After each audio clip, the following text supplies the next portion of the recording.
Der Import von Daten von Excel nach Outlook, zum Beispiel Kontaktdaten, ist im Prinzip ganz einfach, wenn du weißt, wie du die Stolperfallen umgehst. Und davon gibt es einige. Hallo und herzlich willkommen zu den Tipps und Tricks rund um die optimale Nutzung digitaler Technik. Mein Name ist Arno Burger. Und heute möchte ich euch zeigen, wie ihr Adressdaten, wie zum Beispiel aus dieser Excel-Tabelle, in Outlook importieren könnt, ohne dass ihr nachher Sonderzeichen irgendwie umwandeln müsst oder andere Probleme habt. Im Prinzip geht es um zwei Dinge, nämlich zum einen die Excel-Daten für den Import in Outlook vorzubereiten und zum anderen dann diese Daten in Outlook zu importieren. Und beim Vorbereiten der Daten für den Import ist es wichtig, wir müssen aus den Excel-Daten eine Textdatei erzeugen, die Outlook dann importieren kann. Und da ist es wichtig, den richtigen Zeichensatz zu verwenden. Wenn ihr den falschen Zeichensatz verwendet, dann habt ihr nachher Äs und Üs in Outlook nicht richtig dargestellt. Und das Zweite ist, wir brauchen Komma getrennte Werte und nicht Strichpunkt oder Semikolon getrennte Werte. Und da ist das Problem, dass in den deutschen Spracheinstellungen das Komma und der Punkt anders verwendet werden als in den US-amerikanischen. Und deshalb müssen wir so ein paar kleine Umwege machen, die relativ einfach sind, wenn man sie kennt, aber die man eben durchführen muss. Und da gibt es jetzt zwei Möglichkeiten. Die erste ist, wir produzieren die Daten mit Excel und bearbeiten sie mit einem Texteditor nach. Das ist meine favorisierte Variante. Und die zweite ist, wir machen alles in Excel mit der Funktion Text verketten. Die haben beide Vor- und Nachteile. Wenn wir mit Excel und Texteditor arbeiten, dann gibt es ein Problem, wenn ihr in irgendeiner Zelle hier in den Kontaktdaten einen Strichpunkt oder Semikolon habt. Nachdem das aber in Kontaktdaten üblicherweise nicht der Fall ist, halte ich das für die bessere Lösung. Das Problem mit der Textverkettung ist, dass es zu Problemen bei zum Beispiel der Postleitzahl mit führenden Nullen führt, wie zum Beispiel hier bei Dresden. Das zeige ich euch dann nachher. Also erstmal zeige ich euch die Variante A und dann am Schluss noch die Variante B. Wenn wir die Daten dann so vorbereitet haben, dann können wir in Outlook importieren und da ist meine Empfehlung, legt immer einen Importordner zuerst an, wo ihr die Daten importiert und dann schiebt sie in den richtigen Ordner. Das hat viele Vorteile, gerade wenn ihr auch Dubletten habt, ist es viel transparenter, was ihr tut und was da passiert. Dann ist der Weg über Datei öffnen und exportieren, Import, exportieren. Da muss man sich am Anfang eher an dem Begriff exportieren orientieren und dann wählen wir durch Trennzeichen getrennte Werte zum Import, wählen den Zielordner aus, ordnen noch Felder zu und da, Achtung, da fehlt manchmal das Häkchen. Das ist ziemlich irritierend, finde ich. Und dann ist es auch schon soweit. Jetzt zum konkreten Ablauf. Zunächst mal in Excel. Ihr braucht eine Datenliste, die keine Leerzeilen und keine Leerspalten habt. Wenn ihr das nicht habt, schaut euch mal die Videos an, die ich euch dazu in der Infokarte verlinkt habe. Da kann man sich sehr viel erleichtern, wenn die Excel-Tabelle gut vorbereitet ist, wenn dann auch hier die Anrede einheitlich Herr und Frau ist und wenn ihr auch sonst die Länder standardisiert habt und ähnliches. Aber wie gesagt, dazu gibt es ein extra Video. Jetzt geht es darum, diese Daten in eine Textdatei zu speichern. Und das machen wir über den Befehl Datei, Kopie speichern und wählen hier statt Excel Arbeitsmappe CSV Trennzeichen getrennt. Bitte nicht CSV UTF oder CSV DOS oder CSV Mac hier am Windows-Rechner. Auf all diesen Wegen bekommt ihr falsche Zeichensätze. Ihr nehmt CSV Trennzeichen getrennt. Das ist auch das, wie Microsoft es empfiehlt. Ich habe euch das auch verlinkt unten in der Beschreibung. Das Einzige, was Microsoft übersieht an der Stelle, ist, dass wir eben im Deutschen mit den Strichpunkten, also Semikolon und Komma, nachher noch was machen müssen. Also ich speichere die jetzt so. Wenn eure Excel-Arbeitsmappe mehrere Tabellenblätter habt, dann bekommt ihr diese Fehlermeldung. So eine CSV, also Comma Separated Values Datei, kann nämlich immer nur ein Tabellenblatt speichern und deshalb bestätige ich hiermit OK und damit ist die Datei dann gespeichert. Ich kann sie schließen und ich habe jetzt hier diese Tabelle für den Outlook Import CSV und in die schauen wir jetzt mal rein, und zwar mit einem Rechtsklick öffnen mit und dann Editor. Das habt ihr an einem Windows-Rechner immer zur Verfügung, also Rechtsklick öffnen mit Editor. Und wenn man jetzt hier reinschaut, dann sieht man, dass hier Semikolon oder Strichpunkte sind. Und was wir jetzt machen, ist, wir gehen auf Bearbeiten, Ersetzen, wählen hier Suchen nach Strichpunkt, Ersetzen durch Komma, gehen auf alle Ersetzen und schließen das Ganze wieder. Und jetzt seht ihr, sind hier Kommas drin statt Strichpunkte. Wie gesagt, wenn in einer Zelle Semikolon vorkommen, dann würden die jetzt mitgeändert und dann wird es Probleme geben beim Import in Outlook. Aber wie gesagt, bei Kontaktdaten ist das eher nicht der Fall. So, dann speichere ich die Datei. Also ich schließe sie und speichere sie und kann jetzt auch nochmal nachgucken. Rechtsklick öffnen mit Editor. Dann sehe ich, die sind jetzt mit den Kommas. So, jetzt ist alles vorbereitet für Outlook. Ich wechsle also zu Outlook, lege mir hier noch einen neuen Ordner an. Ich mache dazu einen Rechtsklick auf meine Kontakte, neuer Ordner und nenne das Import Test. Und in diesen Ordner importiere ich jetzt über Datei, öffnen und exportieren, importieren, exportieren, aus anderen Programmen oder Dateien importieren, durch Trennzeichen getrennte Werte. Und jetzt lege ich die Datei fest, aus der ich importieren möchte. Ich suche mir dort die passende Datei raus.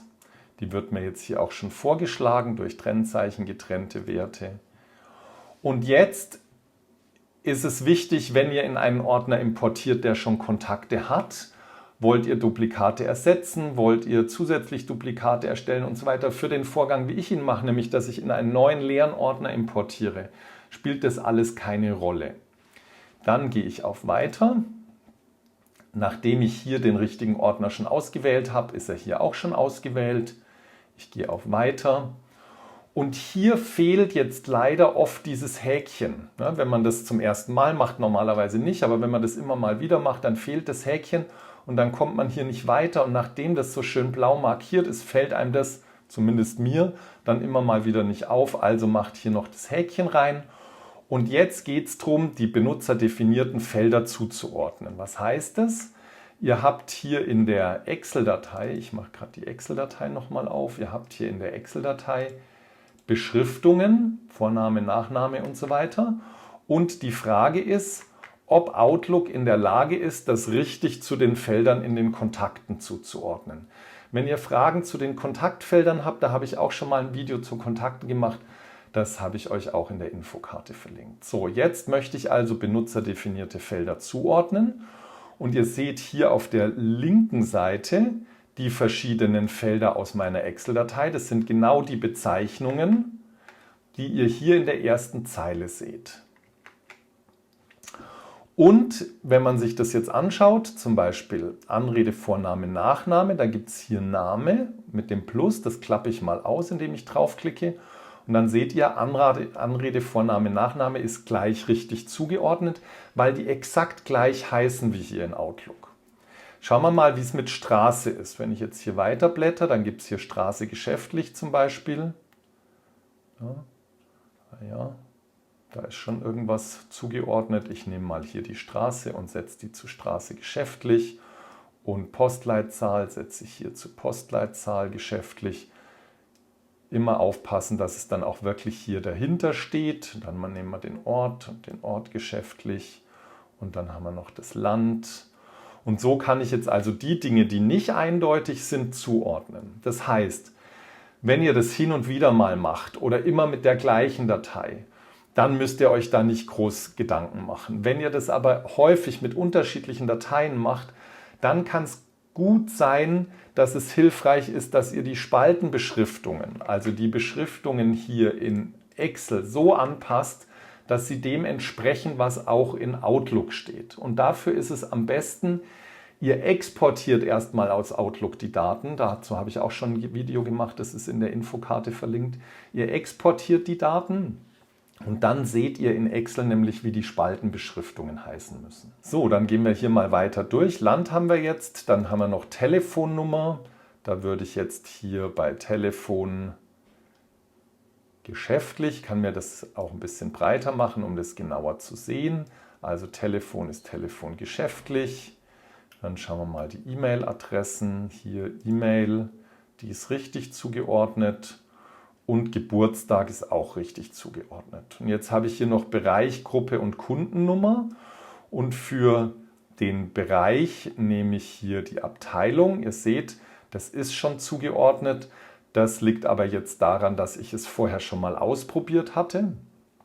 Und wenn man es erneut aufruft, dann wird die alte Zuordnung nochmal angezeigt. Wenn ihr die Zuordnung ganz neu machen wollt, wählt ihr hier Zuordnung löschen oder dann auch Standardzuordnung. So, dann noch die Kundennummer. Und hier könnte ich jetzt zum Beispiel ein benutzerdefiniertes Feld nehmen, ja, für die Kundennummer. Und wenn ihr dann alle zugeordnet habt, so wie ihr das haben wollt, bestätigt ihr mit OK. Und das war's im Prinzip. Jetzt klickt ihr auf Fertigstellen. Je nachdem, wie viele Daten das sind, dauert es ein bisschen. Und dann werden euch die hier dargestellt. Ich mache hier mal einen auf, den Herrn Brömer. Und der Herr Brömer, der hat jetzt also tatsächlich ein Ö. Also falsche Umlaute sind nicht ein Fehler von Excel und Outlook, sondern es ist einfach nur beim Dateispeichern unter das falsche Format gewählt worden. Und dann kann man jetzt noch schauen, zum Beispiel hier über geschäftlich, sind die Daten richtig zugeordnet. Und wenn wir jetzt mal jemanden nehmen aus, nehmen wir mal Dresden und den aufmachen, dann seht ihr, dass hier bei der Postleitzahl eben die Postleitzahl auch mit der führenden 0 drin steht. Soweit zur Variante A. Jetzt möchte ich euch noch zeigen, wie die Variante B abläuft. Der Ablauf in Outlook ist komplett gleich. Der einzige Unterschied ist die Vorbereitung in Excel. Und zwar ist die Idee hier folgende: Ich mache erstmal aus den verschiedenen Spalten eine Spalte, nämlich hier hinten, und zwar eine Spalte, in der die ganzen Daten, die hier drin stehen, mit einem Komma verbunden drin stehen. Und dafür gibt es eine Funktion, die heißt Textverkettung.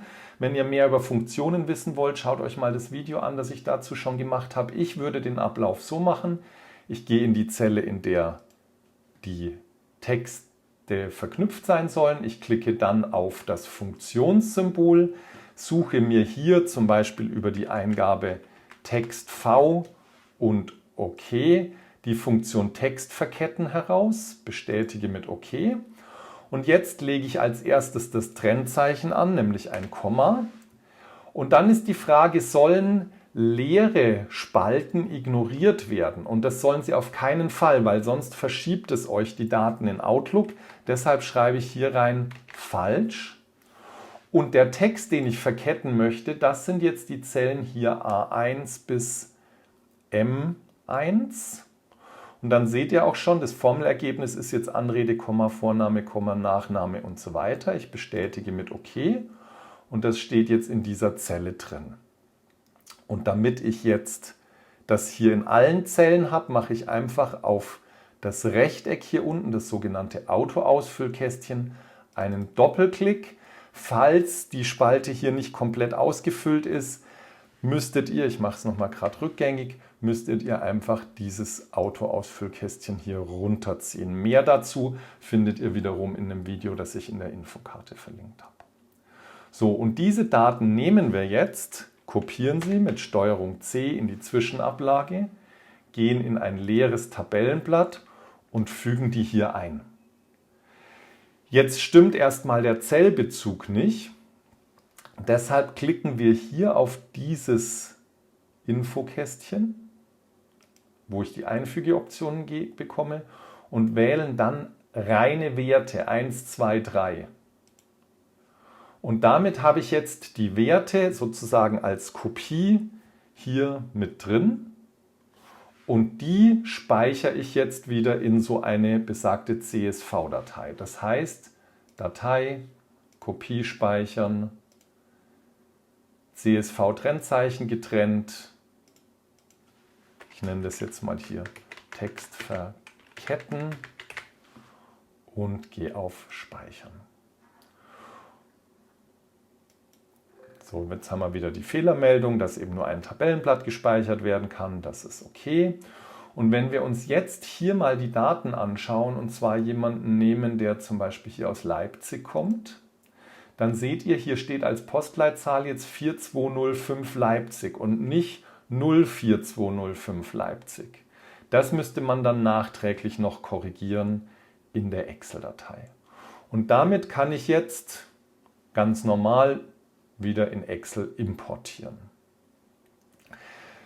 Zum Schluss noch eine Kleinigkeit zu den Duplikaten und warum ich da einen extra Importordner wähle und das nicht direkt in meine Kontakte importiere. So, wenn ich direkt in meinen Kontakteordner importiere und sage, ich möchte Duplikate zulassen, dann muss ich nachher gucken, wie ich die zusammenbringe. Wenn ich aber keine Duplikate zulasse, dann wird automatisch überschrieben. Wenn ich jetzt aber nachträglich aus dem Importordner hier alle markiere, also eine markiere, dann Steuerung A, dann habe ich alle markiert und die ziehe ich jetzt in meinen Kontakteordner rüber. Kann ich kopieren oder auch verschieben, ich würde in dem Fall verschieben. Dann bekomme ich eine Information für jede Duplette, die es gibt.